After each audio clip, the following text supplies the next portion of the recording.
Okay, good morning. We're going to be doing animals. Poochie. And this first one's kind of cool. And look at the image they have next to it. Spider. Okay. And look at the poem. It's kind of thin, right? Kind of like that line. So this does have a line. Again, no stanzas. No stanzas. But it is like a line. So sometimes you can shape your poem. There are shape poems. And this one is taking advantage of that. See how it says down, down, right? Line. See? So she's writing a poem like a spider web, kind of like how it dangles down. All right, and we can just listen to this one. And there's no rhyming. I'm getting hungry again. Dinner together. Will you stop writing about food? My goodness. Hot dogs. Hot dog. All right, here we go.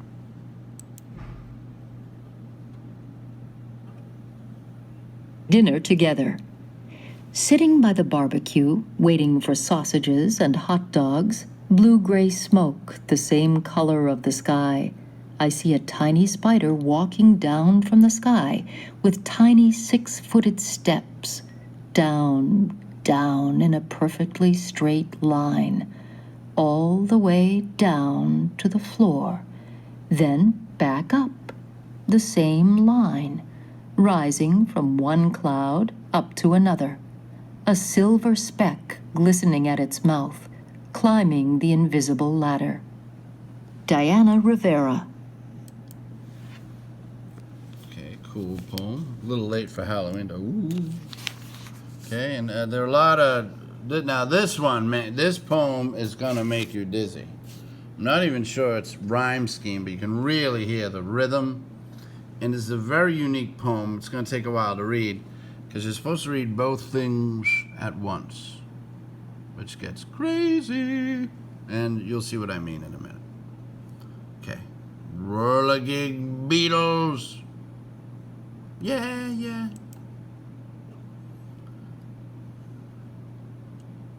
Whirligig beetles. We're whirligig beetles. We're swimming in circles, black backs by the 100.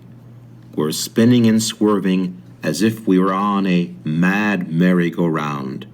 We never get dizzy from whirling and weaving and wheeling and swirling. The same goes for turning, revolving and curving, gyrating and twirling.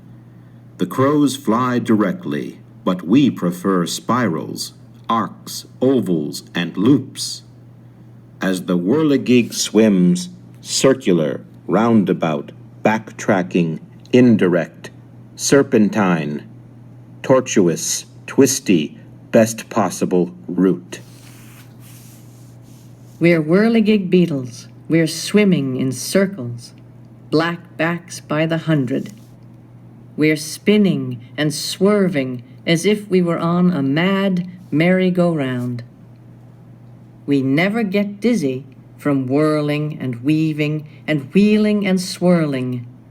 The same goes for turning, revolving and curving, gyrating and twirling.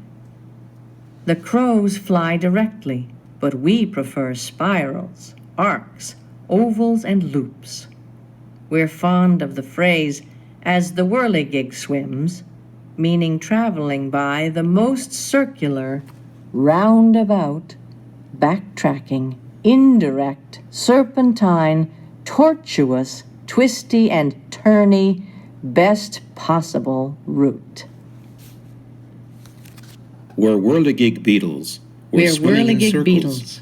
Black We're backs swimming by the in 100. circles, black backs by the 100. We're spinning and swerving as if we were on a mad merry-go-round. We never get dizzy from whirling and weaving and wheeling and swirling. And wheeling and swirling. The same goes for turning, revolving and curving, gyrating and twirling. Gyrating and twirling. The crows fly directly, but we prefer spirals, arcs, but we prefer ovals, spirals, and loops. arcs, ovals, and loops. We're fond of the phrase, as the whirligig swims, meaning traveling by the most circular, roundabout, backtracking, indirect, serpentine, tortuous, twisty and turny, best possible route. Paul Fleischman. Whoa, is anybody dizzy? I'm dizzy just listening to it. Oh my God, what's going on? So it was meant to be like that. That was the poet's intention, to kind of make the words dance and spin, imitating a whirligig beetle. So that's one thing. It's called prosody. A lot of poets often that's a big element in poetry. It's you can make the words dance or read just like the action you're describing. Okay, the next one's a shark. Look out for the end. It's kind of an interesting twist. It's kind of a gotcha moment, so it's a cool poem that way. All right, here we go.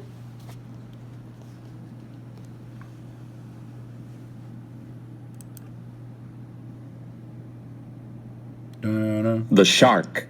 Da-da. My sweet, let me tell you about the shark. Though his eyes are bright, his thought is dark. He's quiet, that speaks well of him. So does the fact that he can swim. But though he swims without a sound, wherever he swims, he looks around. With those two bright eyes and that one dark thought, he has only one, but he thinks it a lot. And the thought he thinks but can never complete is his long dark thought of something to eat.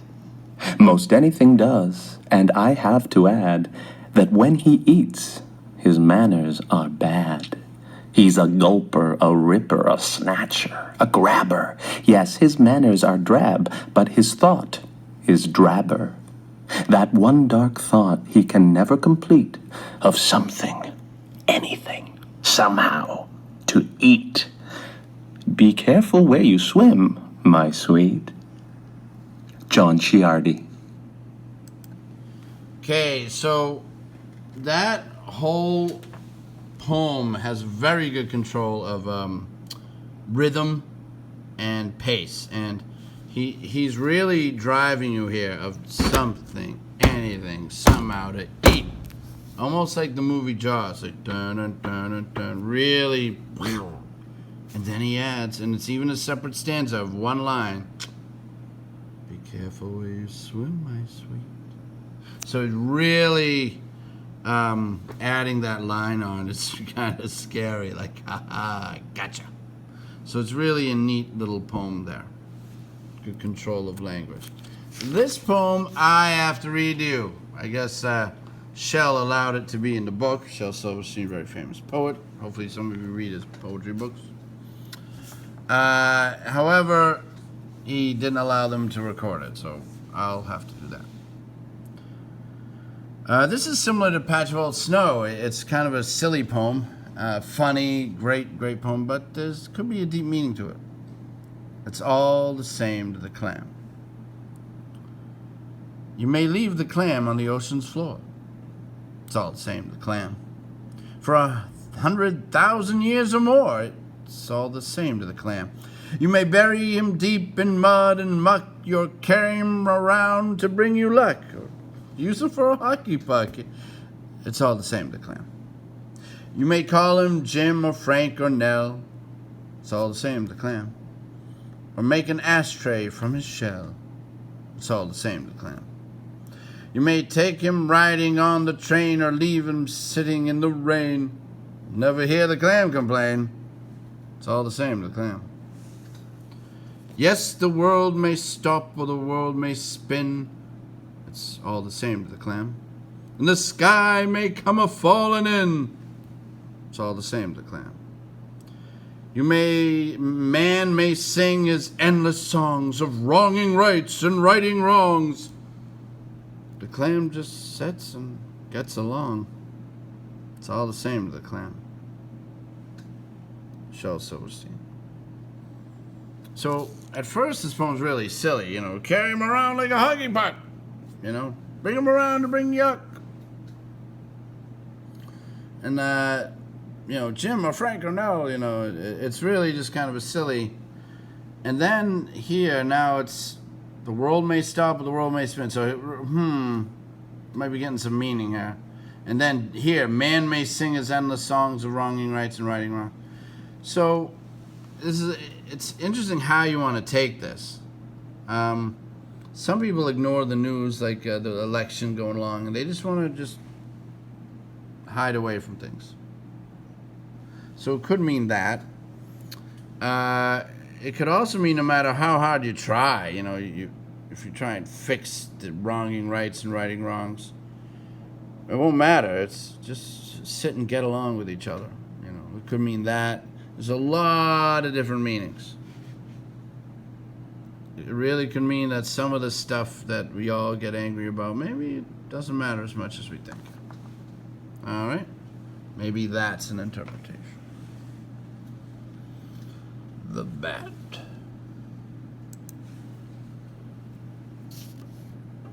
The bat.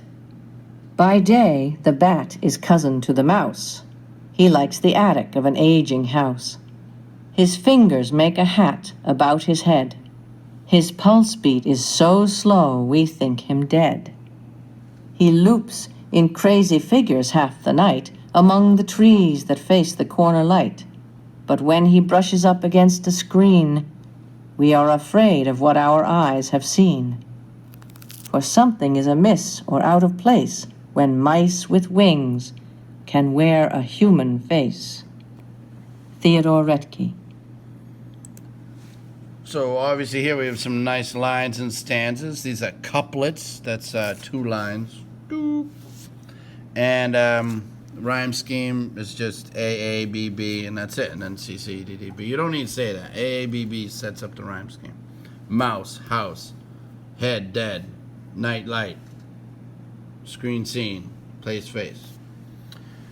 So the poem you're going to write today is going to have personification. That means you're going to give human qualities to something that isn't human, whether that's an animal or the moon, like a man in the moon. The moon smiled at me. All right? The sun smiled to me. The trees waved to me. That is personification. So anytime you give something that's either not alive or not human qualities, that would be personification. And when you write your poem, just have one personification in it at least. Show me you get it. That's all we're looking for. All right? All right, so that's finally get to write a poem today. All right? We'll see you tomorrow. I can't wait to read your poems. Bye.